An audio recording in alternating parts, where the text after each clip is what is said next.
Welcome to a profound journey where we'll unravel the enigma behind one of humanity's most sacred and complex relationships, marriage. Have you ever truly wondered why, among billions of people on this planet, it was precisely you and that specific person who found each other, who decided to intertwine your lives forever? Was it merely coincidence or destiny? Or deep within, is there an unseen force, an energetic current flowing from a distant past that guided your paths?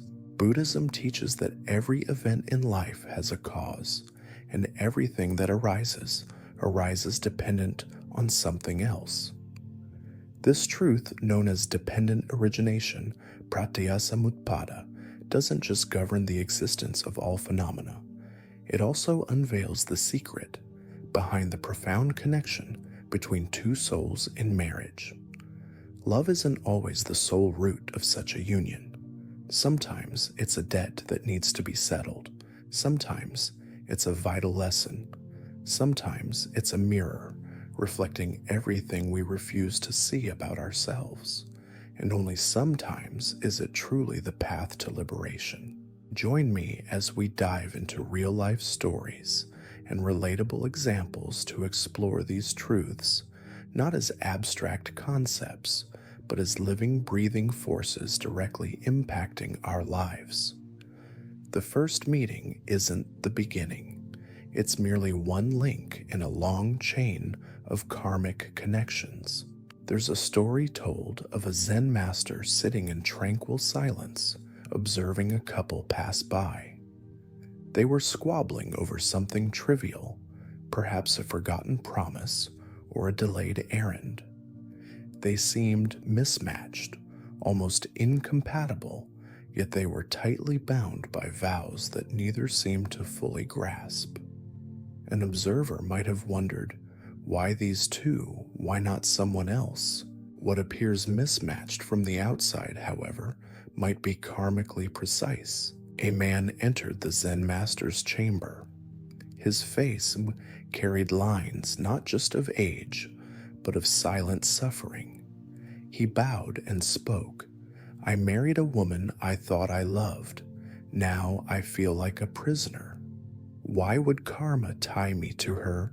The Zen master calmly replied, "Because karma does not bind you to comfort. It binds you to clarity. Marriage is not about finding someone who completes you. It is about meeting the soul who triggers your unfinished work." The man paused, stunned. No spiritual teacher had ever suggested that marriage wasn't primarily about love. But the master continued, "In this life or another, a seed was sown. That seed grew into a pattern. That pattern needed a mirror. That mirror appeared as your wife." In Buddhist philosophy, karma is not merely action, but also the result of action. The experiences we go through are often the fruit of previous intentions. The person you marry carries with them your unresolved karma, not to punish, but to teach. The stronger the bond, the stronger the lesson. You don't just marry a person, you marry your past with them. Long before vows are exchanged, the heart feels drawn, sometimes irrationally, sometimes helplessly, to another. Many believe this to be love, but often it is resonance. A resonance not from the present, but from echoes that originated long, long ago. In a quiet town, there was a woman who found herself inexplicably attracted to a man who made her cry more than smile. Her friends warned her. Her mind resisted, but her heart obeyed an invisible pull. Against all logic, she married him. As time passed, she endured betrayal, silence, coldness. She constantly questioned why love felt like a wound rather than warmth. One day she sought solace at a temple. The old caretaker listened patiently and then said, "What you called attraction was recognition not of the soul's beauty, but of its burden. You recognized the one who owed you a debt of pain, and the universe granted you front row seats to its repayment. She asked, "Then am I just meant to suffer?" He replied, "No, you are meant to awaken. You are not suffering because of him. You are suffering because of the attachment your karma still holds. The moment you learn the lesson, the pain becomes freedom." Attraction often serves as the doorway to karma's play. Not all who attract you are meant to stay, and not all who stay are meant to bring joy. Some come only to remind you of the patterns still governing your inner world. Buddhist teachings emphasize that desire is the root of suffering, and marriage, when born from unconscious desire, amplifies the lesson until one becomes conscious. Imagine two souls who once loved each other deeply, but one left without explanation, abandoning the other in a moment of need. In a different lifetime, they are brought together again. But this time, the one who abandoned becomes the one who is abandoned. This is karma's silent justice, not as punishment, but as restoration. In a quiet meditation hall, a woman wept. Her husband had left her for another, and her heart carried the sharp shards of that betrayal. The teacher gently asked her, "Can you remember a time you left someone when they needed you the most?" She hesitated, then slowly nodded. The teacher said, "Your soul remembered. That's why your love ran so deep. Because it wasn't just love, it was guilt seeking redemption." Many marriages are not new, they are continuations. Buddhist wisdom teaches samsara, the cycle of birth and rebirth, not only of bodies, but of emotions, desires, and debts. If a promise made in one life is broken, it seeks fulfillment in another. Marriage is often karma's sacred attempt to bring balance to broken vows. A friend of mine, Sarah, always found herself drawn to emotionally unavailable men. Each relationship ended with her feeling abandoned and heartbroken. After years of this pattern, she sought spiritual guidance. During a deep meditation, she had a vivid recollection of a past life where she, as a wealthy merchant, had promised to support a struggling artist, only to abandon him when his work didn't immediately bring fame. The pain she felt in that past life was uncannily similar to her present heartbreak. Her current relationships, the teacher explained, were karmic echoes. By understanding this, Sarah began to consciously choose differently, working on her own sense of self-worth rather than trying to fix others. This shift eventually led her to a fulfilling relationship, breaking a multi-lifetime pattern. Some people meet who are perfect for each other in essence, but not in evolution. They might share beautiful moments, but marriage between them becomes a battlefield. The world sees them as a perfect match, but inside it feels like trying to hold water with open fingers. In a quiet Zen retreat, a man asked a Zen master, "We love each other, but we fight every day. Should I leave?" The master replied, "Your souls met too early. She is still becoming the person who will understand you, and you are still shedding the person who cannot accept her. You met in love, but not in readiness." Karma doesn't only decide who enters your life, it also decides when. Many painful marriages begin with love, but fail in alignment. Timing in karma is everything. Two souls may be perfect, but if one is still evolving while the other is ready, the harmony breaks. From a Zen perspective, it's not enough to meet the right person. Both must be equally empty of ego and full of presence. For instance, imagine Mark and Lisa. They fell madly in love in their early 20s. Everyone said they were soulmates. They married quickly, convinced their passion would carry them through. However, Mark was still deeply entrenched in his career, ambitions often working long hours and prioritizing external success. Lisa, meanwhile, was undergoing a profound spiritual awakening, yearning for deeper emotional connection and shared inner growth. Their values, though both positive, were misaligned in their timing. He wasn't ready to slow down. She wasn't willing to wait. The love was real, but their paths diverged because their readiness was out of sync. They eventually divorced, not out of malice, but because they understood they needed to evolve independently before they could truly harmonize. In the deepest sense, marriage is not about companionship. It is about reflection. A spiritual partner is not someone who agrees with you, but someone who helps you see your shadows. True partners don't just soothe your wounds, they reveal them. One day, a monk shared this parable. A candle married the wind. The wind asked, "Will you love me even when I blow you out?" The candle said, "Yes, for only in darkness will I know the strength of my own flame." The monk then said to his students, "This is the essence of karmic marriage. You do not marry someone to complete you. You marry them so that you may know your own completeness. Through joy, yes, but often through friction. From the Buddhist lens, everything is impermanent, including relationships. But what is gained through the relationship can be eternal if it awakens wisdom. The highest purpose of marriage is liberation, not from each other, but from illusion. The right partner in karma is not who makes you comfortable, but who makes you conscious. Some marriages are not meant to last.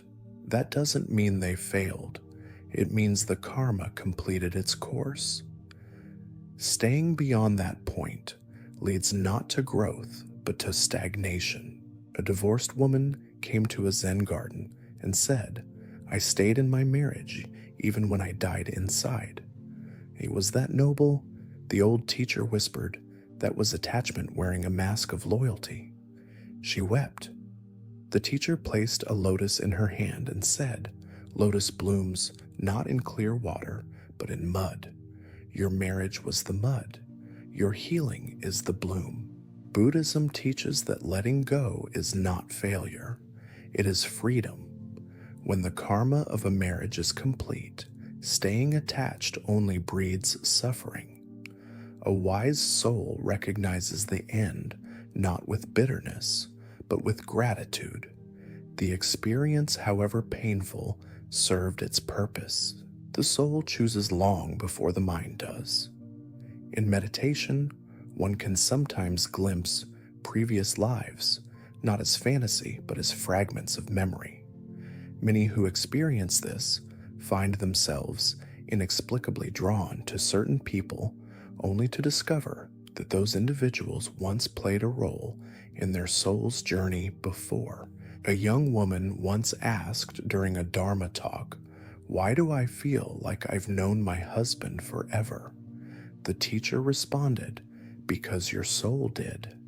The choice was made before this birth. What you feel is not nostalgia, it is remembrance." Marriage in its deeper truth is not arranged by logic or superficial attraction. It is arranged by karma. What seems like coincidence is often continuity. You marry who you marry because your soul recognized a task to complete a bond, to honor a lesson, to master, or a mirror to face. Marriage is not the end. It is a doorway. Some walk through it, hand in hand toward light. Others part ways once the lessons are done. But either path, when walked with awareness, leads to freedom. The monk said in his final sermon, "The goal of marriage is not to make the other person stay. It is to become the kind of person who no longer clings. Marriage is not sacred because of its form. It is sacred because of its opportunity to awaken. Zen and Buddhist thought do not idolize marriage as an ultimate goal.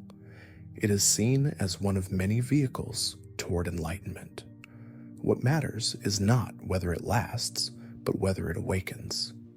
The karma of marriage is not binding. It is a path. Walked consciously, it leads to liberation. Walked unconsciously, it leads to repetition. Many enter marriage expecting only joy, affection, and shared dreams. When pain arrives, they assume something is wrong.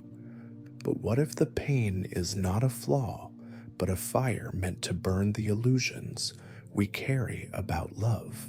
Two people can say, "I love you," yet mean completely different things. One might mean, "You make me feel good about myself." The other might mean, "I choose to grow beside you even when you don't." A Zen master once said, "Attachment says, 'I love you because I need you.' Awakening says, 'I need you because I love you enough to grow through you.'" Attachment seeks pleasure and avoids discomfort. It clings to the version of the partner that brings ease and resists the version that reflects shadows. True love, in contrast, embraces all faces joy and pain light and dark, knowing that through this, the soul expands. In the karma of marriage, attachment often masquerades as love until suffering reveals the truth. Consider the story of David and Emily. David always sought a partner who would praise and affirm him, fulfilling a deep-seated need for validation. Emily, on the other hand, had a strong sense of self, but tended to be blunt and sometimes critical, especially when she saw areas for improvement. David initially loved Emily's honesty, but as time went on, her critiques felt like personal attacks, feeding his insecurity. He perceived her actions as a lack of love. Emily, however, believed she was helping him grow. Their dynamic was a clash of attachment love versus awakening love. David's attachment needed constant affirmation, while Emily's love was a catalyst for him to confront his need for external validation. This realization, though painful, was a crucial step in David's journey towards self-acceptance, illustrating how karmic partners can inadvertently force us to face our inner demons. Words can lie, smiles can hide, but wounds never stay buried. In every marriage, you are not just marrying a person. You are marrying their pain, their past, their inner child, and all the unspoken stories they've never healed. A man once told a monk, "She said she loved me, but she always pushed me away." The monk replied, "Then you must understand she did love you, but her wound feared love. You did not marry her alone. You married the pain that lived in her silence." In Buddhist psychology, unhealed pain turns into karmic echoes. Unless one becomes conscious, those echoes dictate behavior. Many marriages are not failing because of a lack of love, but because of unresolved inner wounds. The teaching here is simple but profound. When marrying someone, remember you are not uniting with their surface. You are walking into the same house as their pain. And unless both are ready to face those ghosts, the house collapses. Marriage does not bring a stranger into your life. It brings a mirror. Everything unhealed within you, every insecurity, every unresolved belief about your worth will be reflected through the partner you marry. You think they are hurting you, but in truth, they are exposing you to yourself. A woman once said, He always criticizes me. He never thinks I'm enough." A monk replied, "Then ask yourself, did you already believe you weren't enough before he said a word?" She nodded. He whispered, "Then he is not the cause. He is the mirror." Zen teaching says, "When the mind is still, the world reflects clearly. But when the mind carries self-doubt, even love will feel like judgment." In karmic relationships, the partner often serves as a reflection of the self. The more healed you become, the more peaceful the reflection. The less conscious you are, the more distorted it appears. You don't fix the mirror by shouting at it. You purify your own mind. Take the example of Alex and Chloe. Alex always felt a deep insecurity about his intelligence, a feeling that stemmed from critical parents. Chloe, his wife, had a very analytical mind and often corrected him or pointed out logical flaws in his arguments, even in casual conversation. Alex would react with intense anger and withdrawal, feeling belittled and attacked. For years, he blamed Chloe for his unhappiness. It wasn't until he began therapy that he realized Chloe wasn't making him feel inadequate. She was simply reflecting his pre-existing belief that he wasn't smart enough. Chloe was the mirror, showing him his own unhealed wound. Once he started addressing his inner critic, Chloe's comments no longer triggered the same intense reactions, and their relationship greatly improved. Karmic marriage does not always come from wounds. Sometimes it comes from deep gratitude. Perhaps the one you marry once gave you life shelter or a profound kindness in another life. You return now not out of romance, but out of a soul's debt. One teacher shared this reflection: if someone marries a person they are not in love with, but cannot leave watch closely, it may not be love that binds them. It may be an invisible gratitude the soul cannot ignore. Gratitude in the karmic field is powerful. One good deed planted in a past life can blossom into a bond in this one. While some feel trapped in such marriages, the enlightened view is to recognize the gift being repaid. Completion then does not come through guilt or endurance, but through conscious appreciation. Once the debt is honored with love, the soul is free to move forward. Consider the story of Mrs. Lee and Mr. Kim. Mrs. Lee, a successful businesswoman, married Mr. Kim, a kind but unassuming man whom many of her friends thought was beneath her.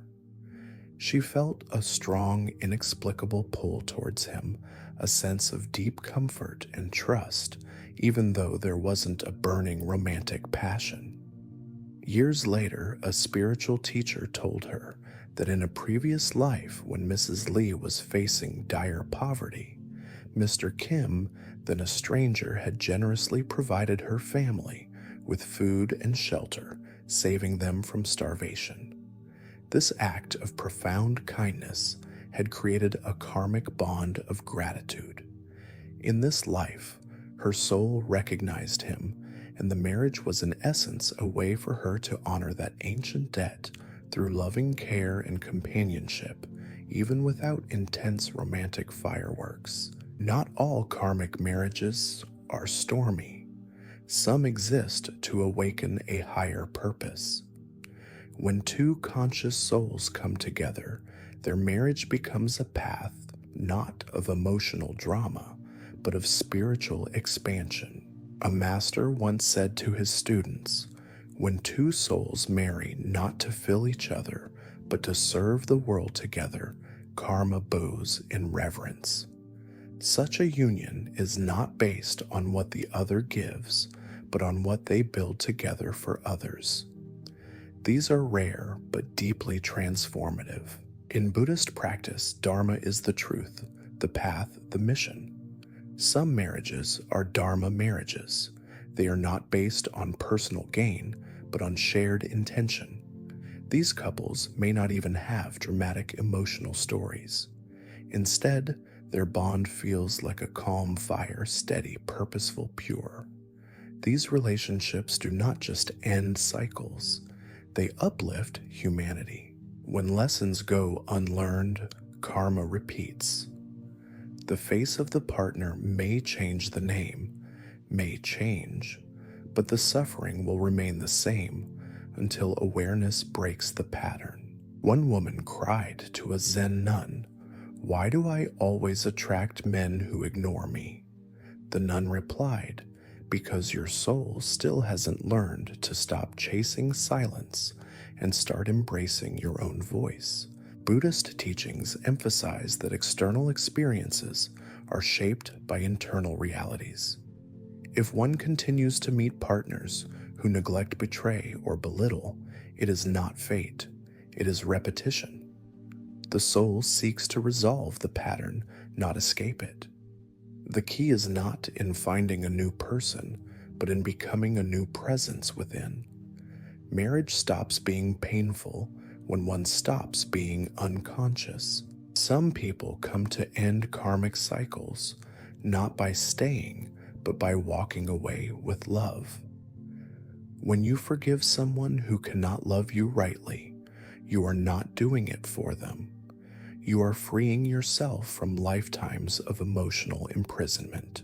A monk once said, "The most powerful act of love is not holding on, it is letting go with peace." This kind of ending transforms karma. It tells the universe the lesson is learned. The suffering no longer needs to repeat. Karma ends not through revenge, not through suffering, but through understanding. When one forgives, the soul breaks the karmic chain. This allows future relationships to be born in clarity, not confusion. Forgiveness is the final lesson in the karma of marriage. It is the gate to liberation. Who you marry reflects who you are inside. Marriage is one of the most profound spiritual mirrors life offers. It reveals how much love, pain, growth, and illusion one carries. Who you marry is not random. It is a manifestation of your karma, a reflection of your internal state, and an opportunity for your awakening. Some marriages last a lifetime, others last a lesson. But all marriages, karmic or conscious, hold a message. When two souls meet, they are not beginning something new. They are remembering what was unfinished. So what are the core lessons from this journey? We can summarize them into 6 essential points. Karma guides the soul, not just the mind. You marry who you do because of past energy, be it love, debt, wounds, or gratitude. Marriage reflects your inner state. Partners serve as mirrors, not just companions. The lesson precedes the peace. Growth is often preceded by friction and discomfort. Letting go can be sacred. Some unions end not because they failed, but because they completed their karmic purpose. You can change your karma by becoming conscious. By being loving, forgiving, and free, you stop attracting pain and start drawing peace. Marriage is not the goal. Awakening is. Whether the bond stays or breaks, it is only a vessel. The real journey is always inward. Thank you for watching and joining me on this journey into the profound truths of marriage and karmic connections. I hope this video has offered you valuable new perspectives. If you found this video helpful and wish to delve deeper into the teachings of the Buddha and how to find true happiness in life, please hit that subscribe button right now and make sure to click the notification bell so you never miss an update. Also, feel free to leave a comment below to share your thoughts or let me know what topics you'd like to see next. Your engagement is a huge motivation for this channel. Let's continue to explore more meaningful insights together in the next videos. See you then.